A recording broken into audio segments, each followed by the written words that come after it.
So why occupy Wall Street? Although we're occupying technically Liberty Square, right? Yes, Liberty Square in Ann Arbor. So who are we and what are we doing? Well, we are just about everyone. I've met people with master's degrees, recent college graduates, people who were recently employed but have been laid off. And we're here because we don't think the government is really making very much sense right now. They're acting on policies that have been proven not to work very well over the last 10 years, and what policies we would like are to see that change. Oh, trickle-down economics. I mean, you know, they tell us raise taxes on the rich and it'll hurt job creation, but then you look at it and you're like, that's what we did to stimulate job creation 8 years ago, and here we are, you know. And there's the Tea Party spreading this idea, you know, that the people of America are Tea Partiers and don't want more taxes and don't want more government spending, but that's just not the case.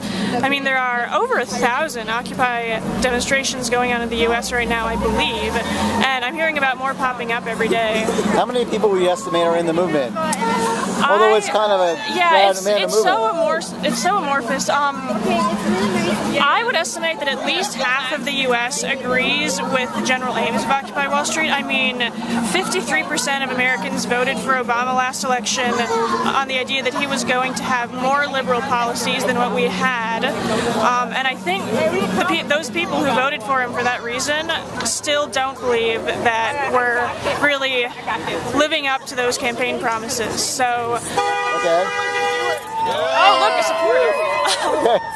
So, but he's not. He's just the president. He just signs the laws. Yeah, I completely agree. It's the Congress that's just looking at him. I mean, he would sign it if he could, right? I completely agree, but that's sort of my point. The Congress seems to be completely out of touch with. Yeah, the Congress is Republican now, seems to be completely out of touch with what people actually want, and even what conditions on the ground are. I mean, every now and then you hear Congress people saying things that show they have these completely unrealistic ideas. I wonder how much contact they have with jobless people or even middle-class people.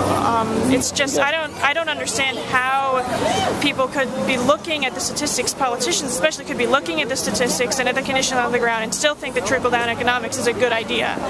I don't know how that's possible. So I'm glad that we have the Occupy people showing that, you know, Americans are not, for the most part, with the Tea Party and kind of pressing the politicians to take another look at their policies. Okay.